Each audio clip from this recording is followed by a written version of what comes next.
It looks like Squirrel and Thornton may both be playing the slot. Can you get both of those guys into the rotation playing the same position? Do you worried at all about that? Absolutely, you can get both of those guys in the same time. I think another thing that you got to be conscious of is having guys be able to play multiple spots, because you want your best players on the field. Whether those two are in that group or whoever, you got to have some guys play multiple spots. It allows you to do that. And how are their skill sets different? I think just, body type for one, body makeup. Dante is 6'5", 205, 210. Squirrel's 5'8". He's around 170 now. I think, body type, there's a big difference. Both those guys have the ability to run. Squirrel is more of a vertical guy. Dante can run. He adds a little bit more lateral, a little bit more on the line of scrimmage. But both those guys have a unique skill set that we're going to have to take advantage of this year, and it'll help us win. Coach Hypwood mentioned the Chaz and I guess who was the other one? Caleb made some plays. What exactly have you seen in the scrimmage? What exactly have you seen from them so far in camp? A bunch of growth out of those two guys, a ton of growth. I think those two guys did a good job of observing the older guys that were ahead of them last year. You can see some of that start to play out now in the way they're moving around. They're both gaining more confidence. And I think as we continue to finish this spring, you'll see those guys make more plays. Coach, just Nathan Leacock as a freshman, how big of a jump start is he being able to get coming in early, having the bowl practice? What are you seeing from him? He's been awesome. Also, he's been a guy that kind of stands out physically. He's absolutely gifted, like extremely gifted physically. Nate's biggest thing and what he's starting to do and areas he's starting to grow in is more of the mental, detail, technique piece. So as a wideout, man, I can't be all athlete and get open in this league. There is a method to the madness. You got to be a technician. You got to be detail-oriented in your work, and that allows you to create separation against some of the guys you'll face in this league. So he is a physical specimen. He's done a great job last couple practices of starting to hone in on detail, and you see it play out on days like today. You kind of touched on Dante. What have your impressions of him been overall so far? Has he been, what you expected skill set wise, and just how's he, kind of got settled into the offense so far? I think skill set wise, the tape that we saw before we got him showed you had a skill set. Usually when you get transfer guys, it's trying to understand the person.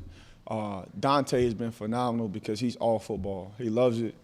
He's in the building all the time. He's the first one in, the last one out. He's coming here in between classes trying to get extra work.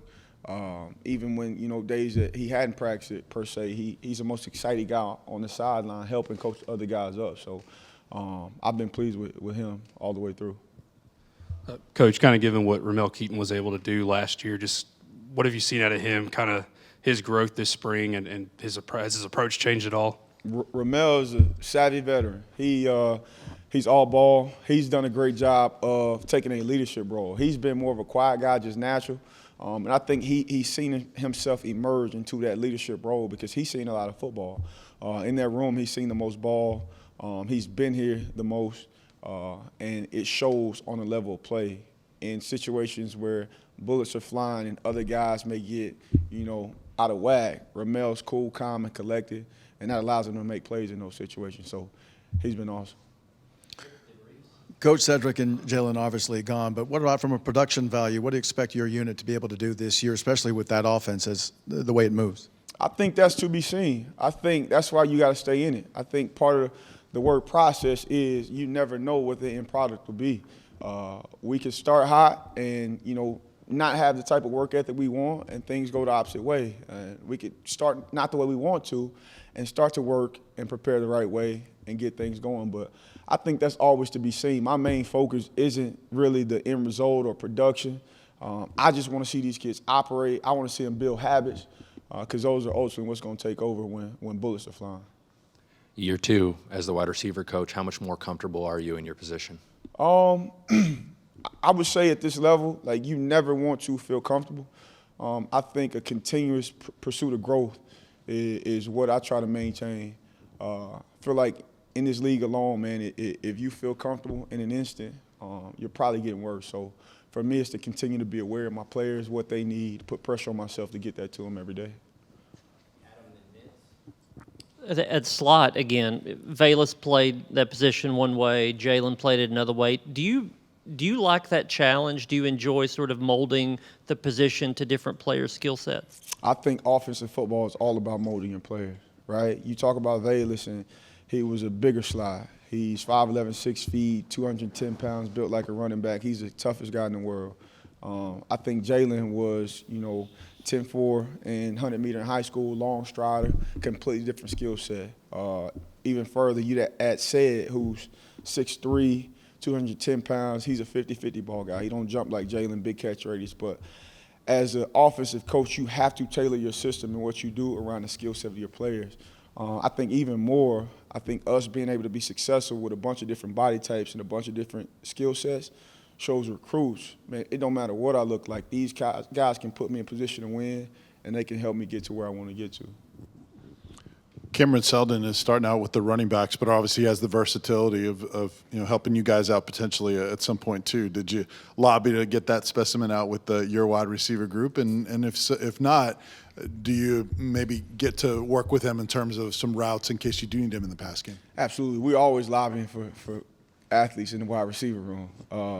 But, ultimately what's better for the team. And he's doing a great job at that position, mastering that. Once he masters it, we can move him on to some other things. So he's done a phenomenal job of catching on and kind of getting things the way they are. Knowing how important the tight end position is in this offense, how comfortable are you guys in going four wide if needed? I think that ultimately that's a great question. I think ultimately that comes down to matchups. If we feel like we got a better matchup with a tight end and we got guys that can go in and fill that void, if we feel like getting 4 wide receivers and 10 personnel on the field, we got multiple guys in the room that can fill that void. I think that's part of the answer I had earlier when you're an offensive-minded coach. It's not about what we want to do as coaches. It's how can we put our players in position to be successful? And that's going to be our method here and till the end of it. Coach, you talked about Chaz a little bit early on. He was a guy that coaches and players have said has a really high ceiling, chance to be a really good player. We haven't seen him play very much. What can he be, and how would you kind of detail his growth over his first year and plus year? I think Chaz has a shot to be really special. His versatility is the reason that he has that shot.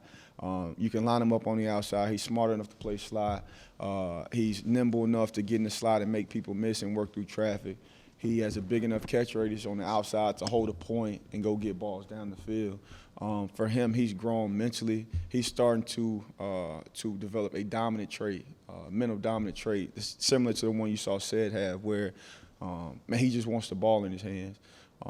As a receiver, coming from high school to college, especially in a setting like this, that trait a lot of times has to be developed because you're playing against guys, as you come into college, you're playing against guys who are probably more physically superior. He's got more confidence in himself and is shown on the field. So we've been pleased with him this spring for sure. You said Ramel is taking on a leadership role. Has anyone else taken on a leadership role, and why? Absolutely. A bunch of guys that stick out. Brew McCoy, Jack Jancic is one that is a phenomenal leader. You mark my words, he'll be an awesome coach one day, like elite coach. But our guys, I think, I tell them all the time, leadership a lot of times calls you. Even when you aren't ready or you feel like you aren't ready, if the group needs you to step up and do something, we got to be willing and selfless enough to go do that for the greater good of everybody. So it's been a bunch of guys step up and lead. Those are just a few. Awesome. Thank you, guys.